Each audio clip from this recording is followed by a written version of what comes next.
Dr. Acton, let's start with the fact that today's St. Patrick's Day, and it's the first time people can be out in public in yes, in just about 2 years. So, how symbolic is this milestone in terms of how far we've come in the pandemic? It's funny, St. Patrick's Day really stays with me in the pandemic language because it was a mile marker. If we remember talking about St. Louis or Philadelphia and what city you wanted to be, there was a very famous St. Patrick's Day parade. One city didn't have one and one did. So St. Patrick's Day, not only was it March of 2020, and I remember the governor saying, I can't go to my favorite restaurant and get food, so I'm going to get carry out. It really stayed with me. To me, it's the emergence, emerging. We are, I've been telling people we're not 100% out of the woods, but we all, I think, feel after these long 2 years this coming back out. And something I'm focused on is that we feel the joy of it, but we don't want to leave anyone behind. We're all coming out in different ways at different times, and my hope is that we have a little grace and mercy with one another. When we see people struggling, we never know if someone has someone at home sick with an, immunologic disease, so we're all going to be sort of inching our way out. But I do hope people feel the joy of one another. It's to be here live is a joy. So so with that said, there'll be crowds. So you think people should feel comfortable if they want to wear a mask, or it's a personal choice? Yeah, I think everyone really needs to find their way into what is comfortable, and everyone's situation is different. And you'll see our health commissioners will be telling you guidance all through this next phase. It is another phase, and we want to be intentional. So I've been thinking of it with an analogy I used very early on in the pandemic when we started to first reopen, which was, it's a lot more like a dimmer switch than a light switch on and off. And we don't know, we're watching new variants around the world. And so all of us, so the thing about a dimmer switch is it is in our control and it's nuanced. So each of us is going to have to pay attention and figure out what works for us, be able to dial it back, or remember that we have a tool to use if we need it. But I just think people should also we don't take this for granted. I mean, I can't hug people enough and be together enough. We came in the studio today. I think I'm the first live person in your studio. So we're all just sort of, every one of us, feeling our way out there, and be graceful to ourselves, because we will have bad days. We know that all this being unmoored and certainly watching the news of late, a lot of us feel a lot watching what's going on in the world.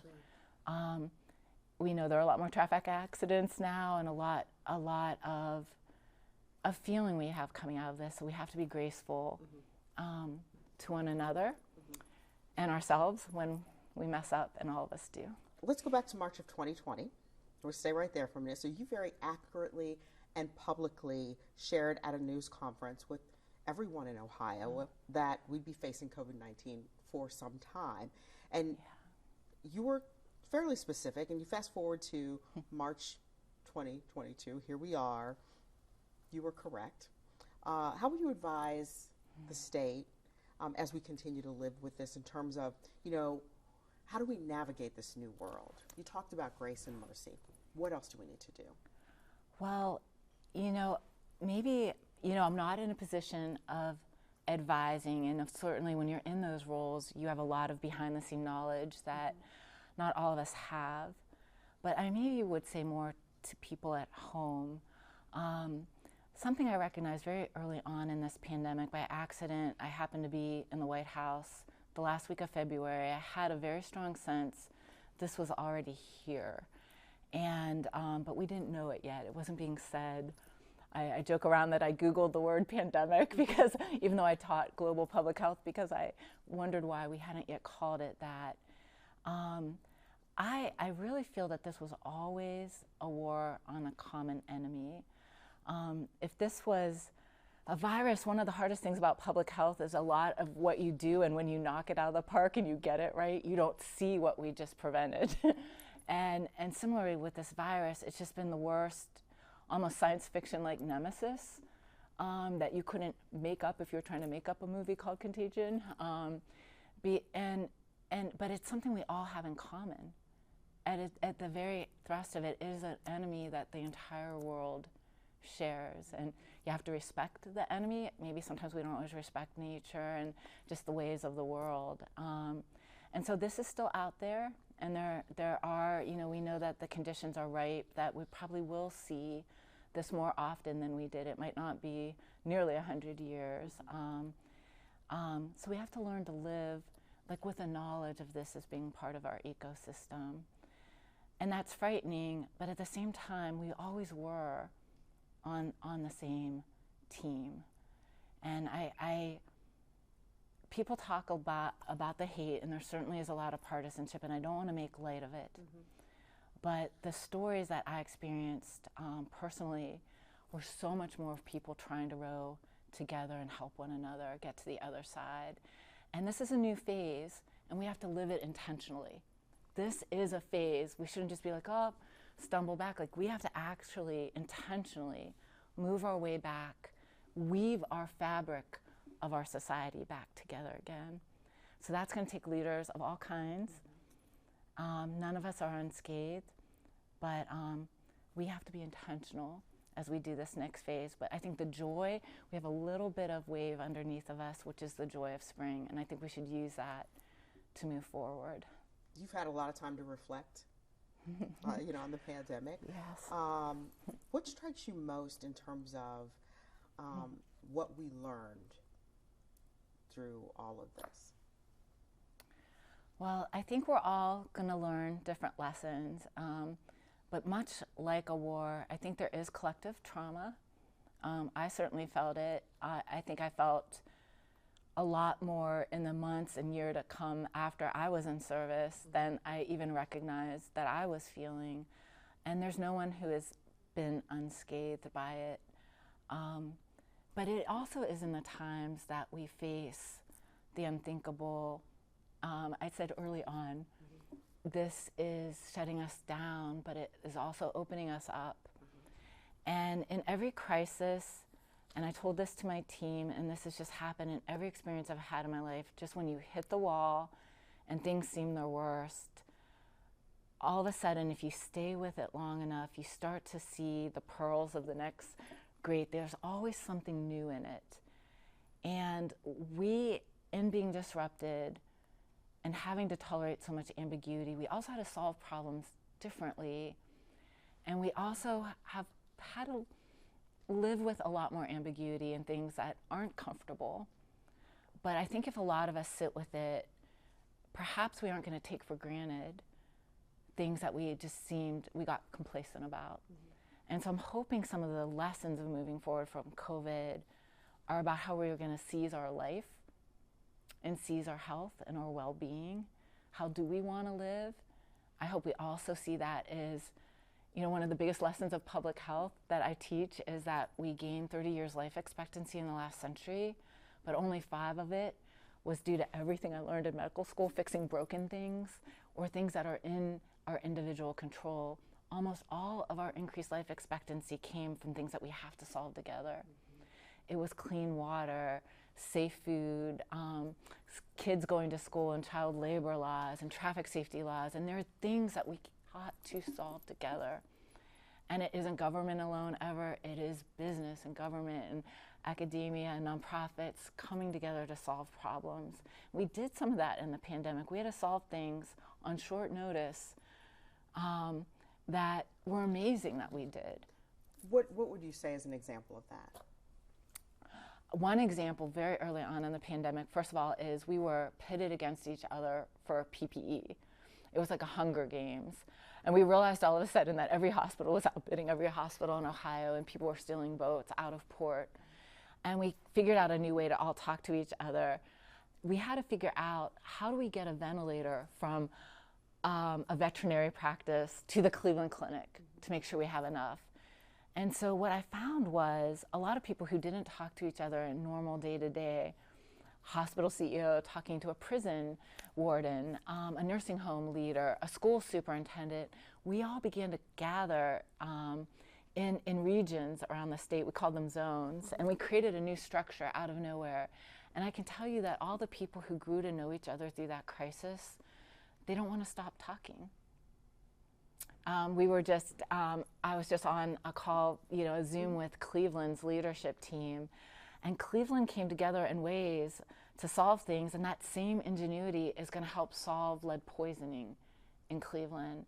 So there is, as much as it's disrupted, these were conversations we weren't having going into the pandemic. So I do hope people dig deep for that. So you talked about collective trauma, and I want to go from there and ask you about how you think that trauma, the time period of the past 2 years, is going to impact us in the next 5 to 10 years. And I'm thinking about mental health. Yes. I'm really thinking about our children and our families. Absolutely. They always knew, so many people don't know that it was actually after 9/11, George W. Bush read John Barry's book, The Great Influenza. And we were trying to figure out what were the gravest security risks to our country. And they realized that it was actually a global pandemic or a biologic weapon would actually unmoor us. It's not just the virus. As we've learned, there's a contagion far worse than a virus, and that is fear and our intolerance for ambiguity. And it's in this unmooring that we experience that they predicted even back then, and this playbook got passed from president to president, they predicted all sorts of unrest would occur. They predicted that there would be these disruptions of global supply chains. They predicted that there would be bad actors that would take advantage of the facts that we were all unmoored.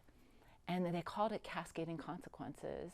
And so it's not just enough to make a policy decision. As I've always said, you can't mandate your way or do a policy. We had to teach all of us how to live with this and throw an emergency brake in the beginning. But in the end, we always had to see what the ripple effects were. And each thing we have decided created new ripple effects. And it has had these cascading consequences on our society. And they will not be repaired instantly.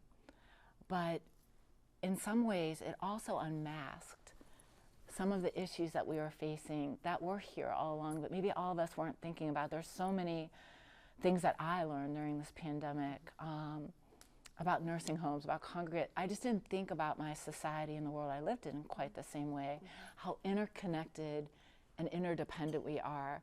And that one thing going on in this one area ends up affecting a school kid, ends up affecting mental health. This is what those Boys and Girls Clubs are really getting at. So I also have a new appreciation for the interconnectedness of our social fabric.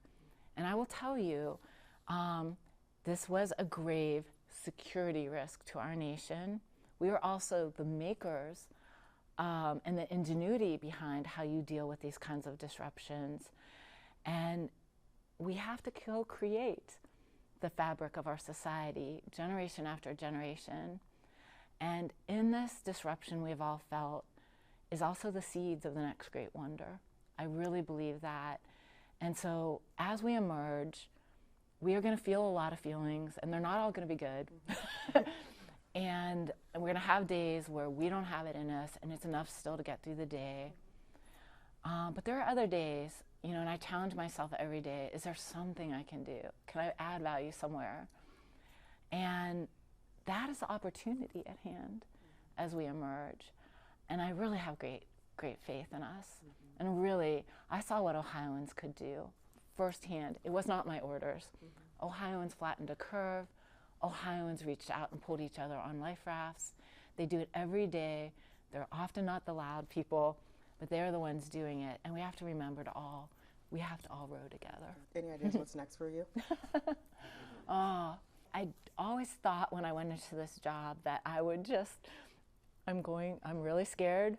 I didn't know a governor. I'm going to go serve, and I hope to just go back to my life and get back to my normal life. And I've reflected a lot, and I have had opportunities to do a lot of different things, but I realized I really do just want my life back.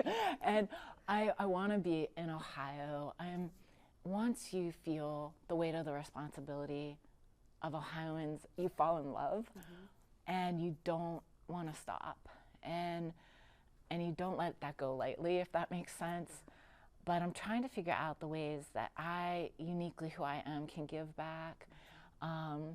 And so I think you'll see soon, you'll see me doing things that I hope feel like me.